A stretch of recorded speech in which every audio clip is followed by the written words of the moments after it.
Good morning to all of you. I hope I'm audible. Brother Jonathan, thank you for leading us very well. And I was really touched by the testimony of Brother Deepak. Brother Deepak, congratulations for standing for truth. The courage that you displayed is amazing. And I'd like to wish you a very, very happy birthday. And what a beautiful testimony to tell in front of your own family, in front of your own son, in front of your own church family. How beautiful it is when the Lord backs you up and supports you. Isn't that true in all our lives? We are not willing to stand for the truth so many times. I must confess, there are times where in situations like that, I have wavered. But the Lord has always prompted us, to be strong in Him, to stand for the truth and not go by any pressures of the world. So, friends, happy Independence Day to all of you.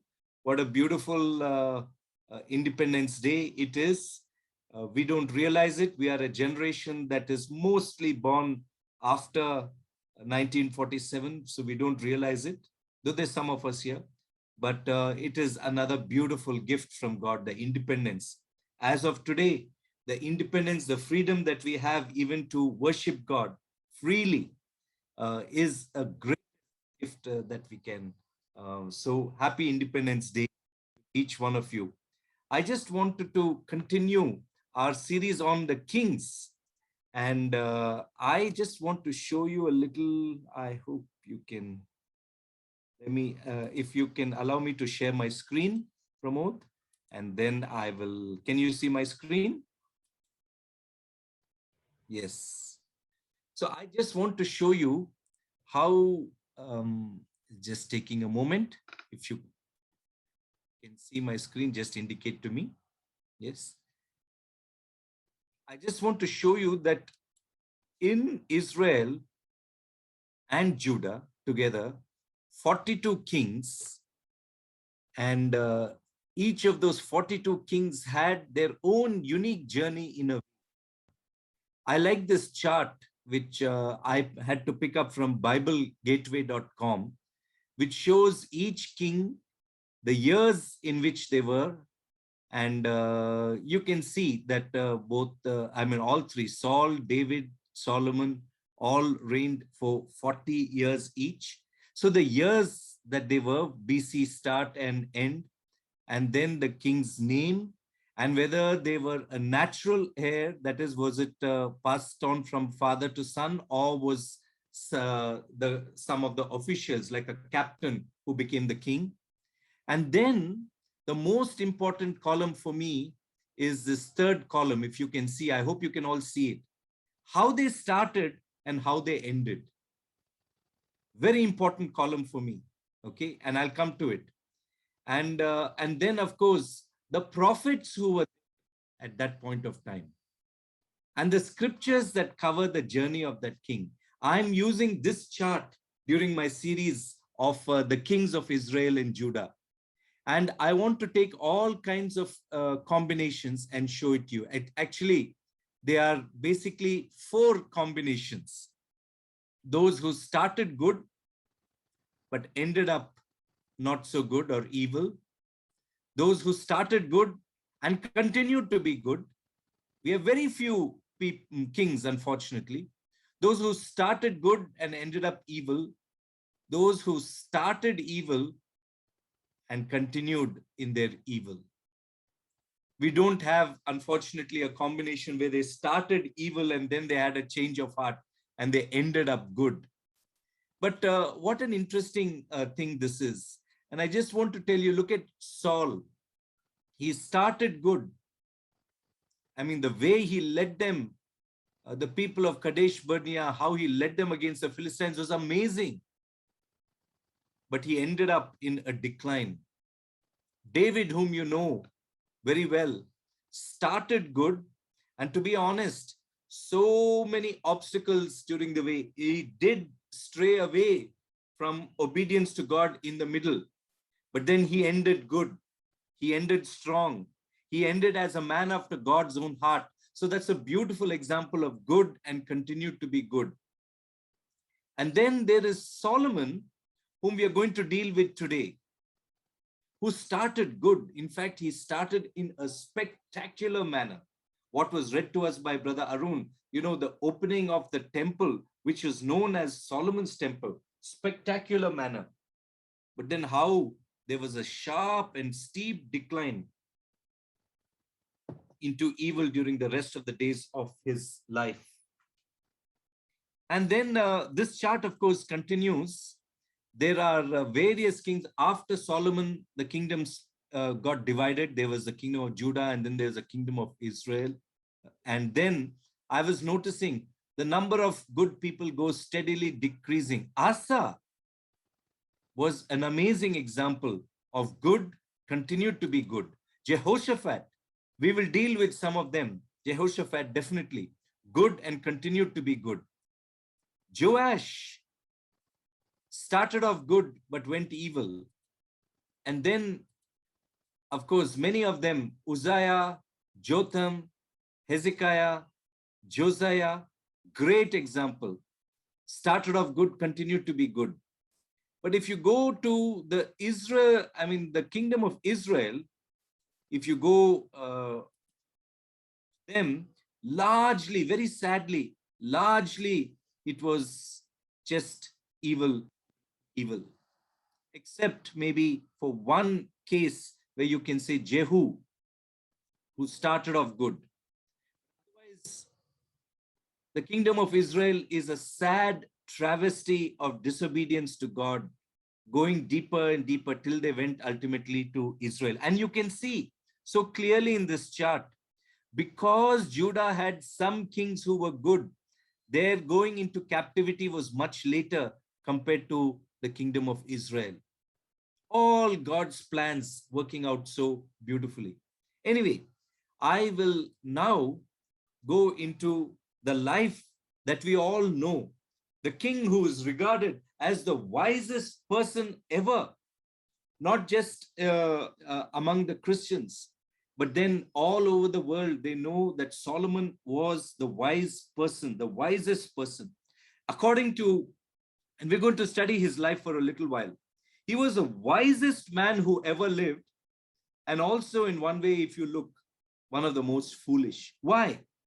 God gifted him with unsurpassed wisdom, but Solomon squandered that away by disobeying God's commands.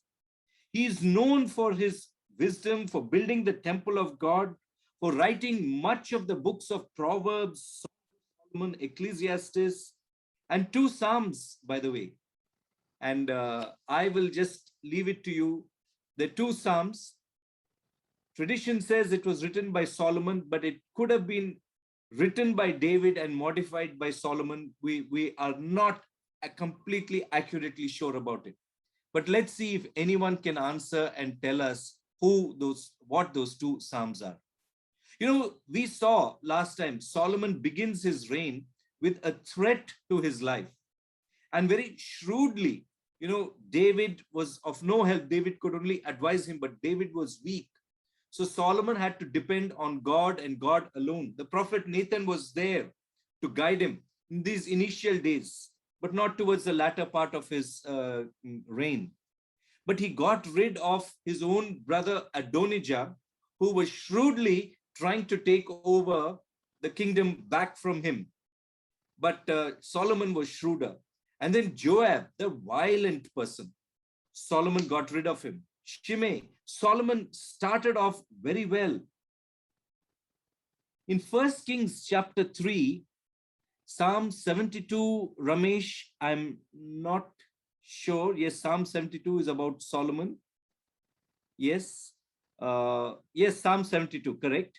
And but go on. There's another very popular Psalm, which I read in your presence, Ramesh, which is attributed to Solomon. That's right, Pramod. That's well done. So thank you very much. You've got the Psalms. Now in 1 Kings chapter 3, verses 11 to 15. Once Solomon's kingdom, his kingship was firmly established, he got rid of all of them, Adonijah, Joab, Shimei, few other enemies of his. He got rid of them. His kingship was firmly established. At that time, God appeared to Solomon in a dream. 1 Kings chapter 3, verses 11 to 15. And what did God promise him in that dream? He promised him anything that he would have asked. Imagine a person like me or you, what we would have done with promise. We would have just enjoyed it. We would have asked so, but our list would, we just have to take it from the cart that is saved in Amazon. You have something like a wish list, and just read it out to God. That's what I would have done maybe. But Solomon chose understanding and discernment. And he asked God to help him govern his people well and wisely. What a noble thing that he asked. And God was so pleased with the request that he granted Solomon that wisdom, the ability to discern and guide and lead his people. But he also granted him great riches, honor, and longevity. He granted all that to Solomon. Thank you, Ramesh. Yes, 127. That is true, right? But look at that. God granted Solomon what he asked because God was so pleased that he asked wisely, that he wanted wisdom and understanding and discernment to govern the people. But God also gave him honor, longevity. But then what happened? Solomon's downfall began when he married the daughter of Pharaoh. That's what the common understanding is. And he married mostly for political gain, not just for lust. But let's go back. Solomon, let's see what was so great about Solomon. One was his wisdom, and the fact that he asked for wisdom itself was a wise choice. Solomon was so wise. If I, as a HR person, was interviewing Solomon for a position, okay, and Solomon's CV is in 1 Kings chapter 4. And I asked, suppose I asked a typical HR question.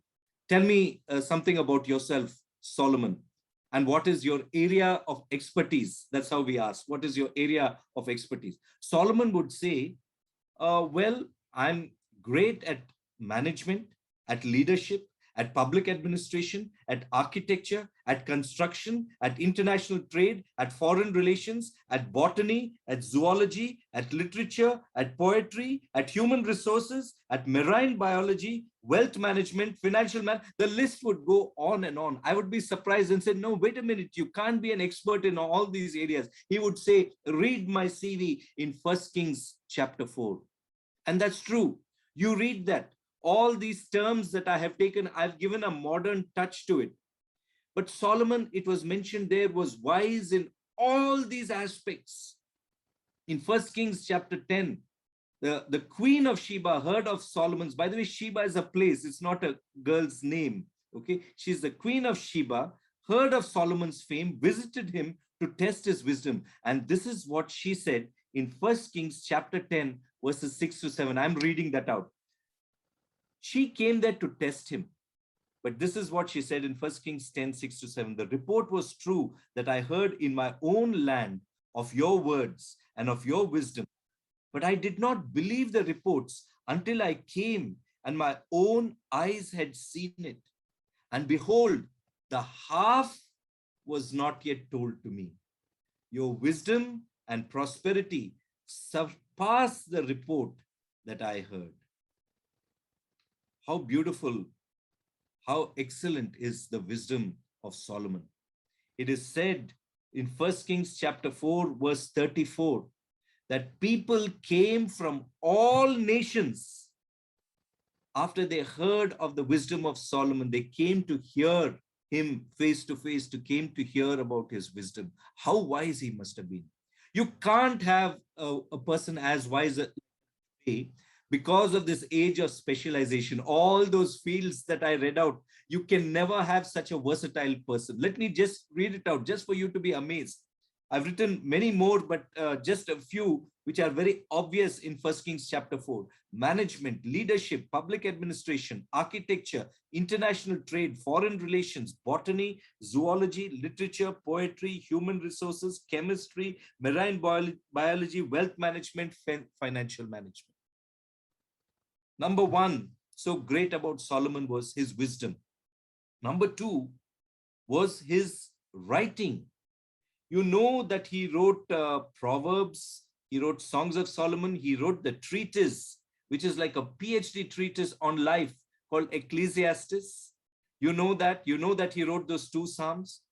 But 1 Kings chapter 4 verse 32 says, he also spoke 3,000 Proverbs, and the songs that he wrote were 1,005. By the way, the Proverbs of Solomon are life-changing. I hope you read these Proverbs occasionally. I hope you read these Proverbs to your family. I hope it's part of your daily family devotion. If not, I'm requesting you. We often read Psalms, which is very good. But many people I know, they read judiciously the Psalm and a proverb, a Psalm and a proverb. The Proverbs are arranged in such a way that you can read one chapter of Proverbs every day of the month.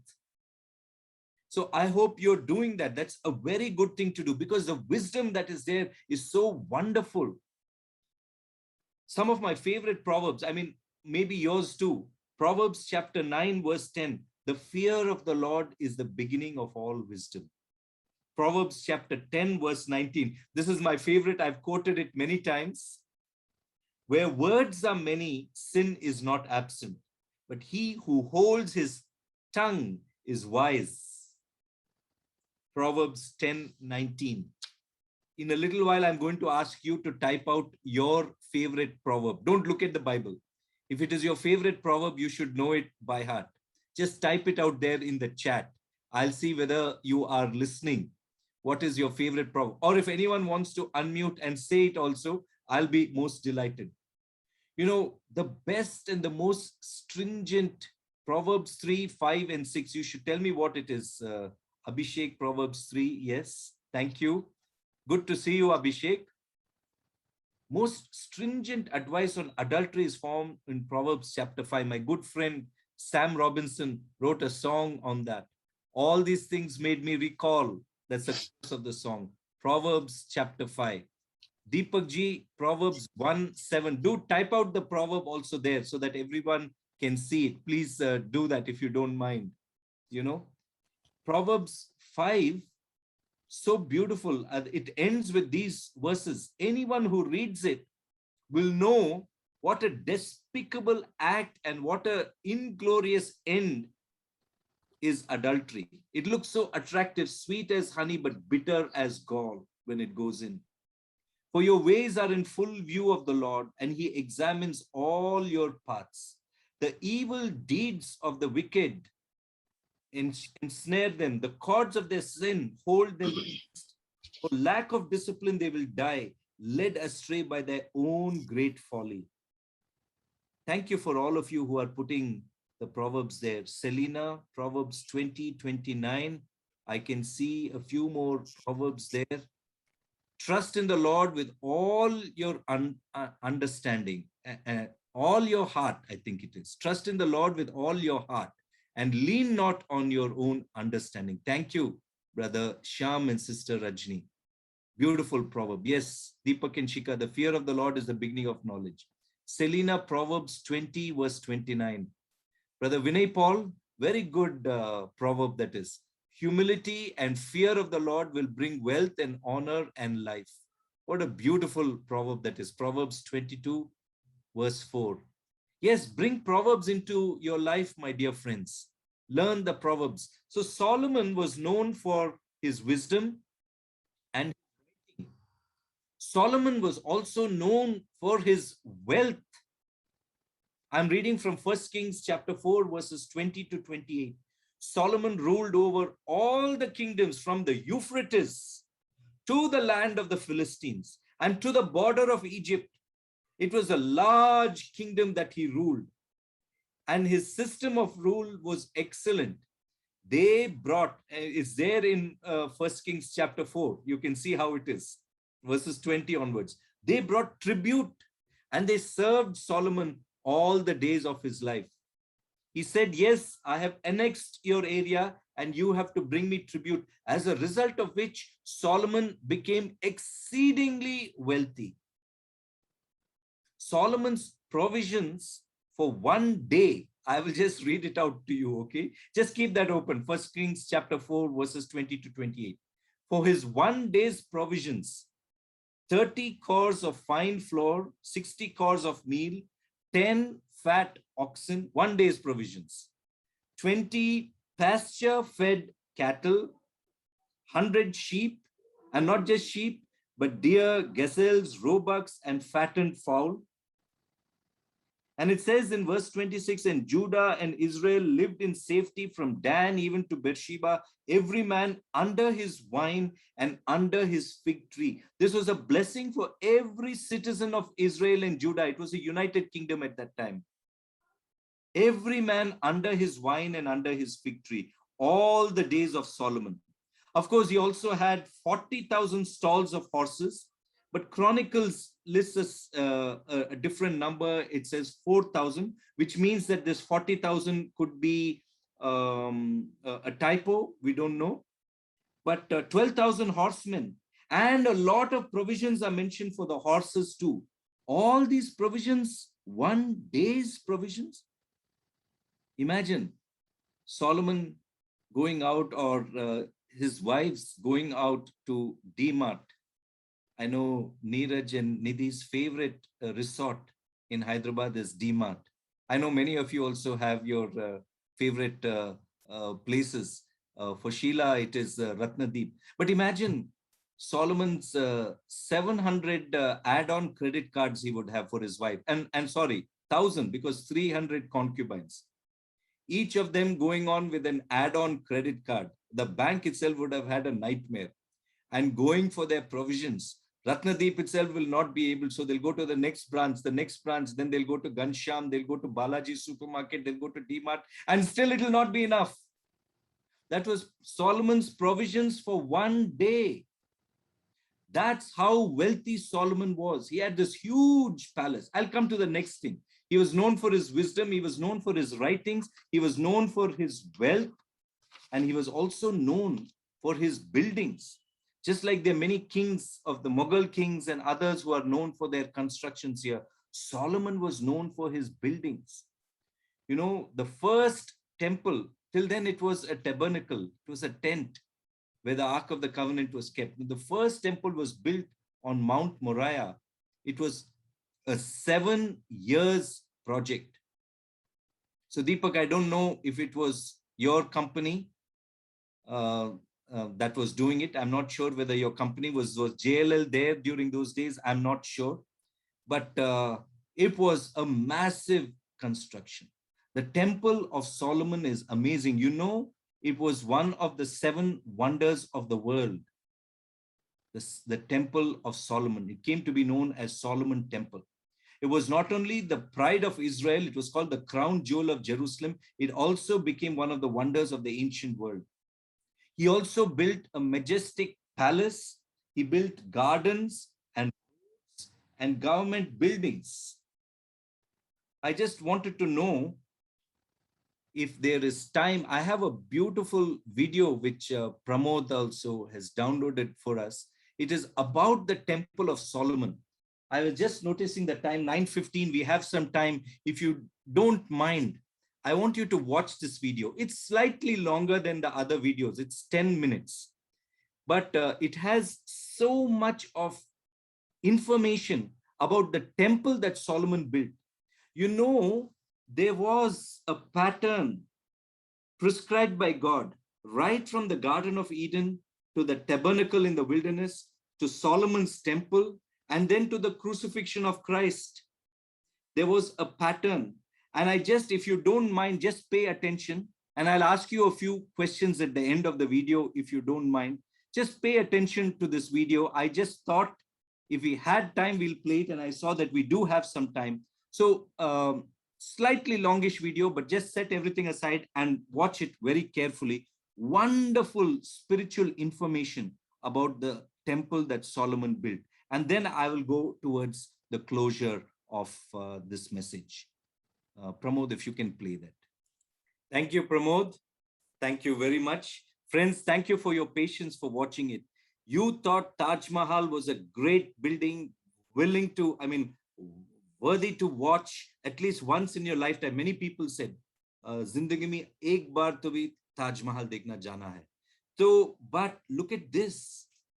This I feel is much grander, especially all the gold that is used, solemnity with which it was approached, the sacredness of the Holy of Holies, and the significance of it.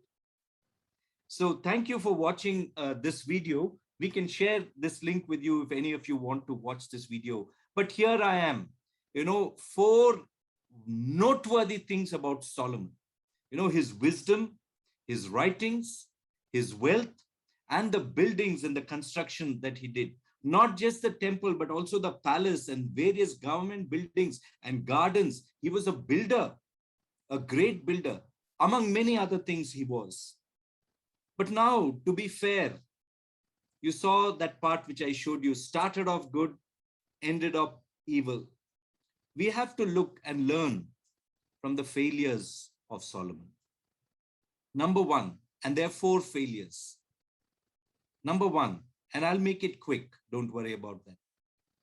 Within 10 minutes. Number 1 is his disobedience. Solomon knew the commands of God really well, and he disobeyed. In Deuteronomy chapter 17, if you look at Deuteronomy chapter 17, especially from verse 14 onwards, there are laws concerning the kings of Israel, much before they even knew that they're going to have a king. God gave them some guidelines and commands to obey even for the kings. They should not have so many horses. They should not go back to Egypt and get horses. They should have a book of law. There's so many guidelines that he has given. Obey the law. Limit the number of horses. Don't acquire wives. It is given here. I like the word that is given here in Deuteronomy 17. Acquire. Because that's what Solomon did. He took it like an acquisition, like a political acquisition. And these are all given there. These are commands that Solomon would have read from his childhood. And he disobeyed it. Number 1 is disobedience. Are you, my dear brother and sister, I want to ask you as I'm asking myself, are you very directly, blatantly, openly disobeying some command of God? Solomon was openly disobeying. He was in public view. People from all nations came to see his wisdom. And what did they see? Yes, they saw his wisdom, but they also saw his disobedience. Are people seeing your disobedience? Number 2, Solomon's greed. How greedy he was. God's society which he established in the books of Exodus and Leviticus was not based on greed, but was based on generosity. Everyone would have a sense of equality. That's the kind of society that God would establish. And one would hope that the wisest king of all, the wisest person of all, would go back to that wisdom of God. That if you have enough, that is enough. Don't aspire for more. If you have 1 vehicle, it is enough. Why do you need 3? If you have 1 house, it is enough. Why do you need 2? That is the greed that Solomon had. For us, for you and me, it may be hard to understand now, because in our society, in the 20th and the 21st century, greed has become a part of our life. Greed has become institutionalized. And greed is something that is hallowed. Many of these sites have, as I said, you can have your wish list. What do you aspire for? Banks have, a separate account you can, or a separate, whatever they call it. It's called your ambition fund, or your greed, not greed fund, or your wish fund, or something like that. It is encouraged that you should aspire. Ye dil mange more. It's hard for us to understand because we are in a materialistic world. It's hard for us to understand that we can live by enough. And because of our greed, bucket list, yes, that's right, Winston, that's so true. Bucket list fund and all that. Maybe you're managing such funds for people, I don't know, working in the bank. But materialism has become a part of our life and we are not apologetic about it. We are so unashamed about it. But Solomon was greedy and this displeased the Lord. Number three, I have to mention, it's not a good word to mention. Forgive me for the background noises. Not a good word to mention, but his lust. He married for political gain, but the Bible says that he also married for lust. That means 700 wives and 300 concubines. Maybe Solomon was like a computer, he could remember the names, but what's the point? He had no one to check him for the lust. He was going totally off track. His disobedience, his greed, and his lust. But that last point, I just want to spend a few minutes. It's the most fundamental of all, the most cardinal sin of all, and that is his pride. In 1 Kings chapter 8, verse 13, that passage was read to us, 12 to 21 was read to us by Brother Arun. I'm reading verse 13. Listen very carefully to the words and see, can you find any sign of pride here? 1 Kings chapter 8, verse 13. I have indeed, this is Solomon saying, he's facing God first and then he turns to the people of Israel. But he's telling this to God, okay? I'm reading it again. Just look for that. I have indeed built a magnificent temple for you, a place for you to dwell forever. Do you see any signs of pride here? Firstly, I see at least two signs of pride. I think, Ravikant, you have written it there. I, the word I, the shortest word, I, but the most profoundly evil word. It's not I, but it is you, O God. Solomon should have known with all his wisdom that, there's some things that we can do and the rest of it is in God's hands. He can't say that I have built this magnificent thing. Because of all the blessings that God has done, his very life was a blessing from God. He would have lost his life. But all that was a blessing from God. He had no business to say, I have built it. He should have acknowledged and said, it is you, Lord. You are the architect. You are the constructor. You are the one who gave the skills. You are the one who gave the resources. You are the one who gave me peace all around. You are the one who enabled me to get the red cedars from Lebanon, all the things. You are the one who opened up the generosity of the people. It is you, Lord, who have built this temple. This temple is built by you, for you, O God.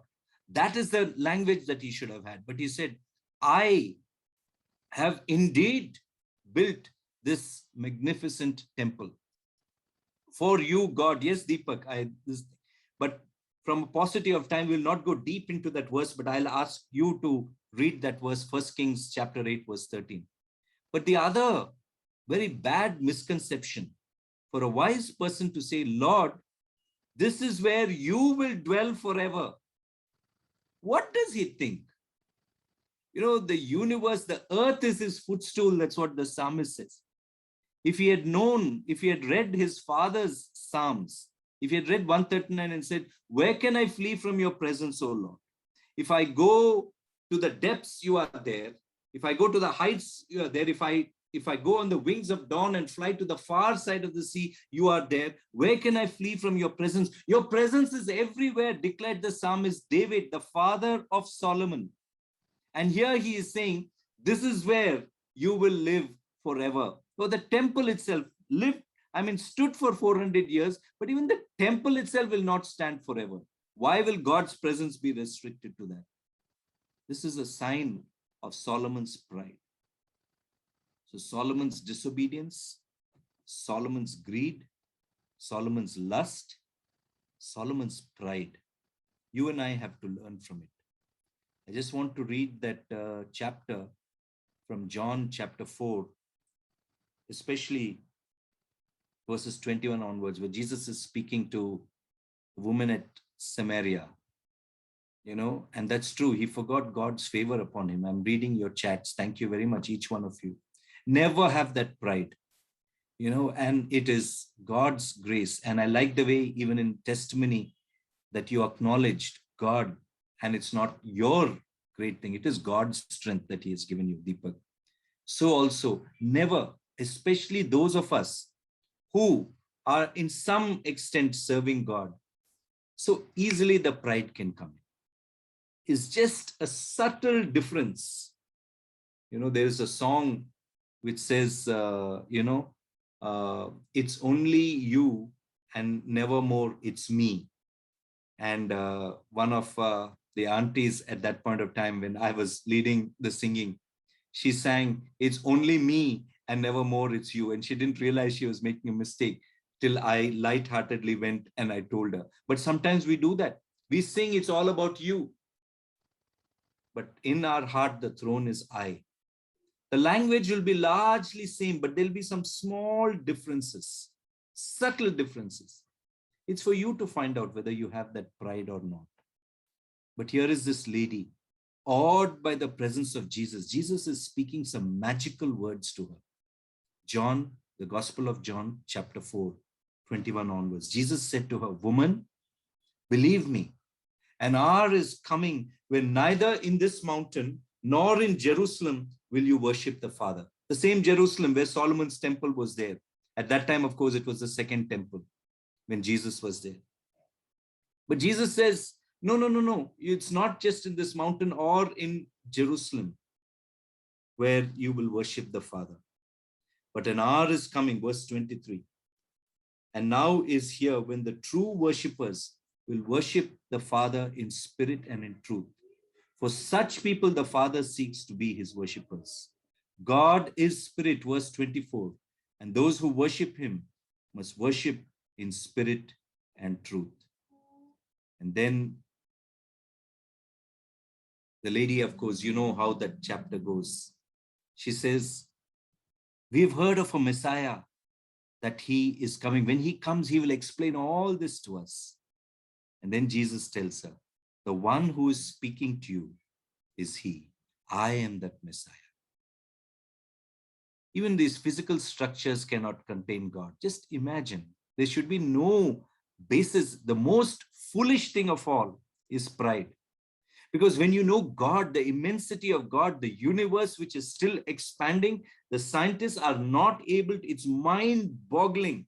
Nowadays, a lot of research is going into habitable planets and black holes and the bending of light theory, etc. And also into the minutiousness of the atom, the bosons Higgs and the fermions and bosons. So minute that it requires an electron microscope of great dimensions to see that. So tiny and so vast, this God is unfathomable. Where can you and I have pride? But Solomon had it. And that I feel, and that is why I said at the very beginning, he may have been the wisest man on earth, but he's also the most foolish man on earth.